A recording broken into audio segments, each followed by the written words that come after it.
YouTube et bienvenue dans une nouvelle vidéo de déballage. Aujourd'hui je déballe quelque chose que je pense vous attendiez depuis quelque temps. Il s'agit du HK417 GBBR par VFC. VFC, comme vous le savez certainement, a sorti un modèle AEG il y a déjà pas mal de temps maintenant. Ils avaient prévu un modèle GBBR et donc ce modèle GBBR, ça y est, j'ai enfin l'opportunité de le montrer sur ma chaîne. Alors, cette réplique, elle m'a été prêtée, en l'occurrence, généreusement prêtée par l'ami Ding Chavez de l'Entre-du Dingo. Ding Chavez qui a déjà réalisé, il faut vraiment que j'aiguise mon couteau, je sais. Ding Chavez qui a réalisé, je disais, plusieurs vidéos à ce sujet, une vidéo de déballage, plusieurs vidéos de tir, je crois, ainsi qu'une review complète sur son blog. Donc je vous invite à aller voir ses vidéos et sa review. Je ne saurais pas vous dire de tête où est-ce qu'il l'a acheté, je ne me rappelle plus. Donc si vous voulez avoir cette information-là, je vous invite d'autant plus à aller voir sa review, ses vidéos. Hop.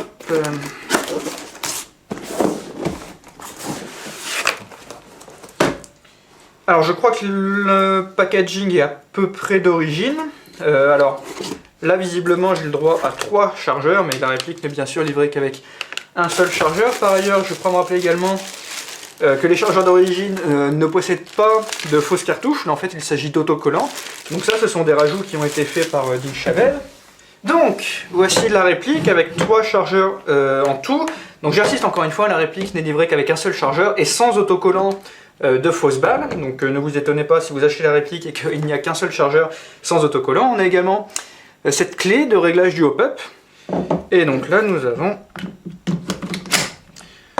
le HK417 GBBR de chez VFC. Alors, le HK417, pour ceux qui ne savent pas, donc c'est tout simplement une version en 762 par 51 du HK416 de chez HK. Et le HK416 de chez HK, c'est en gros une version allemande, une version upgradée du M4 américain. Alors, la principale différence entre le M4 et le HK416, c'est le système d'emprunt des gaz qui n'est pas pareil.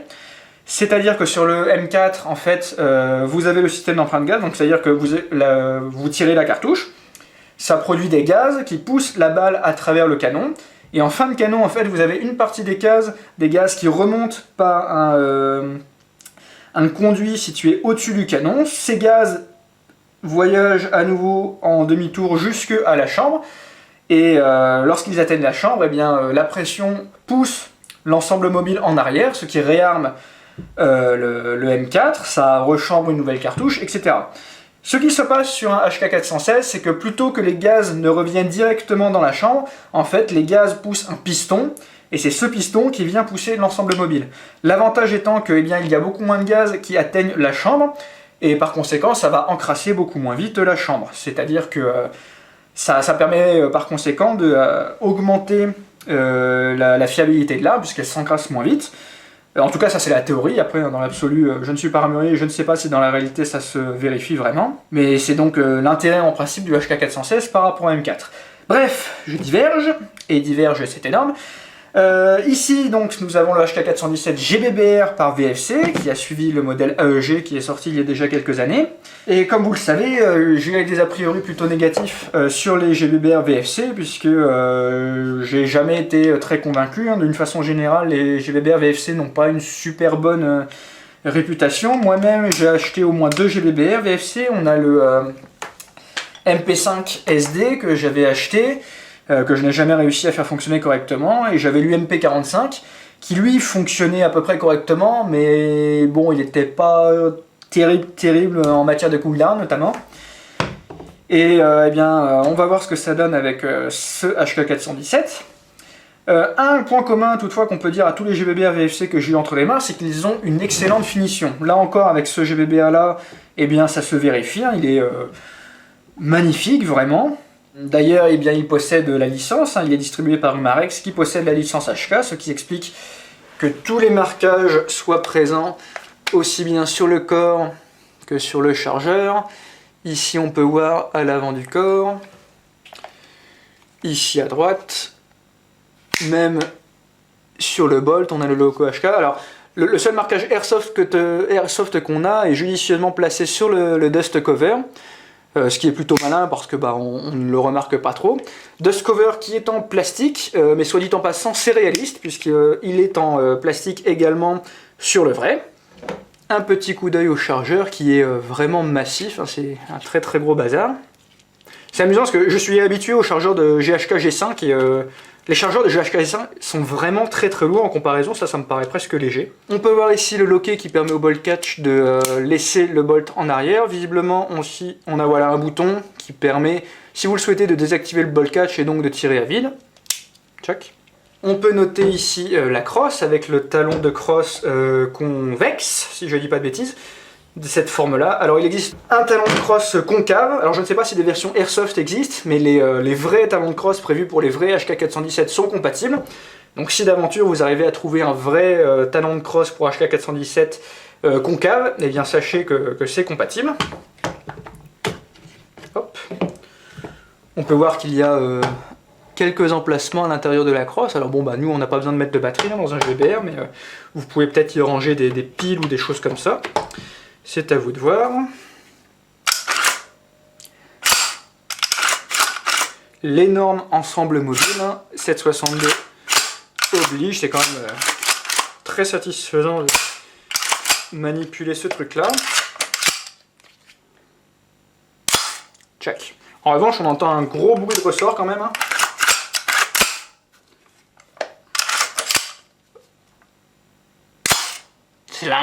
Ouais. Mais bon, pour avoir tiré l'air de rien avec quelques armes de ce genre-là, on entend le bruit de ressort aussi en vrai. Il ne faut pas forcément considérer que c'est un défaut de nos répliques. Des fois, les vraies armes ont aussi des petits détails comme ça qui sont pas forcément très, très agréables non plus. Qu'est-ce que ça donne niveau queue de détente? Alors pour le coup, il n'y a pas du tout de première course là. Choc.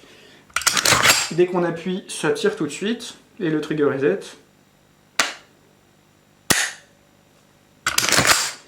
Il est quand même très bien foutu, quoi. Pour autant que je puisse en juger, c'est vraiment réaliste.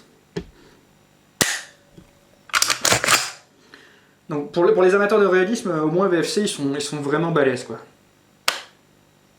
De la même façon, on peut aussi constater, quand on regarde un petit peu l'interne, on peut voir notamment que le marteau ici est vraiment très très bien reproduit. Même un détail qui n'apparaît pas à l'œil nu comme ça quand on s'en sert, eh bien, même ça c'est reproduit de façon assez fidèle. Et vraiment pour les amateurs de réalisme, c'est vraiment bien agréable, quoi. Alors je n'ai pas de dément sous la main pour vous montrer, mais il y a pas mal de pièces qui sont en acier. Ce qui a priori est une nouveauté par rapport à d'autres GBBR VFC. On a le bolt catch ici notamment qui est en acier, le marteau également ici qui est en acier, donc c'est plutôt des bonnes nouvelles. Ici on a le bolt, l'ensemble mobile, c'est marrant, il fait léger. C'est un peu, comme il est assez gros, assez massif, on s'attend à un truc assez lourd, mais au final pas vraiment.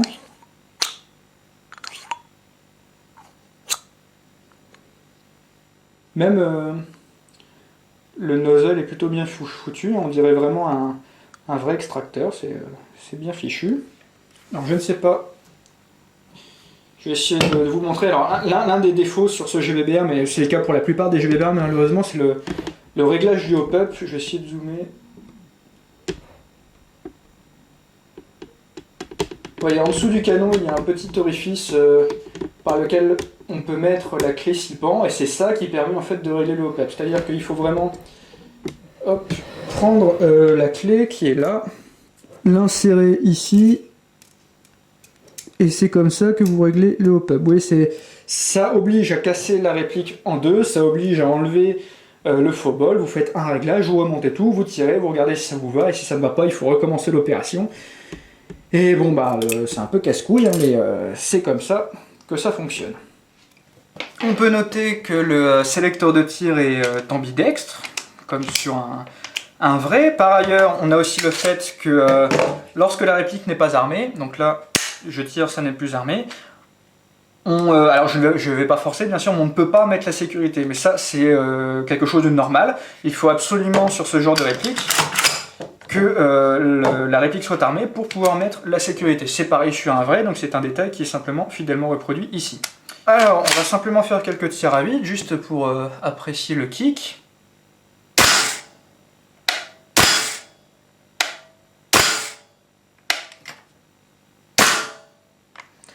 Ah, le moins qu'on puisse dire, c'est que ça secoue bien quand même, avec l'ensemble mobile qui malgré tout, malgré son poids qui n'est pas si impressionnant que ça, et ben on sent quand même, voilà, quand on tire, que ça secoue. J'ai hâte de voir un peu ce que ça donne sur cible, pour voir. Mais en tout cas, là tout de suite, c'est bien satisfaisant. L'UMP45 était très satisfaisant de ce côté-là également, donc ça ne m'étonne pas non plus que le kick soit agréable ici. Alors après aussi, il faudra voir au niveau cooldown. Je ne sais pas si ce sera très agréable de ce côté-là. Il faudra que je teste un chargeur en full auto. Alors là, on est en plein été, donc en plus, c'est les bonnes conditions pour ça. On verra bien si VFC est capable de faire en sorte qu'on puisse tirer un chargeur en full sans que ça ne coince. Autre détail, là vous pouvez voir, on a un garde-main qui est quoi, de 10 pouces, je pense. Il existe notamment un garde-main 20 pouces pour le modèle AEG qui est sorti il y a quelques temps, et ce garde-main est compatible. De la même façon, je ne crois pas vous dire de bêtises en disant que le garde-main du HK417 Tokyo Marui est compatible également. Donc si vous souhaitez, voilà, si vous avez déjà des répliques à disposition avec notamment des garde-mains, vous pouvez, si vous le souhaitez, faire ce genre de changement. Le chargeur contient 20 billes, en tout cas d'origine. Il est possible d'enlever une petite pièce en plastique qui vient mécaniquement limiter la capacité du chargeur. Ce que je trouve un peu bizarre personnellement. Alors, je comprends cette idée de vouloir coller au modèle RS et donc de proposer une capacité qui soit identique au modèle RS, mais pourquoi ne pas faire une capacité supérieure et laisser la possibilité simplement à ceux qui veulent ne mettre que 20 billes de mettre 20 billes, et ceux qui veulent en mettre plus, d'en mettre plus. C'est pas comme si on était obligé de mettre 50 billes dans un chargeur de 50 billes. On peut très bien mettre 20 billes dans un chargeur de 50 billes, donc je ne comprends pas cet intérêt de limiter, mais bon. Au moins c'est un gage de réalisme, on peut voir les choses de cette façon-là. Voilà, je crois que j'ai dit à peu près tout ce que j'avais à dire déjà. Bien sûr, je vais faire une vidéo de cette réplique très prochainement. Vous verrez ce que ça donne niveau puissance d'origine, niveau précision portée, etc. Je remercie encore une fois l'ami Ding Chavez. Je vous invite une nouvelle fois donc à aller voir les vidéos qu'il a faites et sa review sur son blog. Et puis, eh bien, moi je vous dis à la prochaine fois pour une nouvelle vidéo, et je vous souhaite une très bonne continuation. Salut!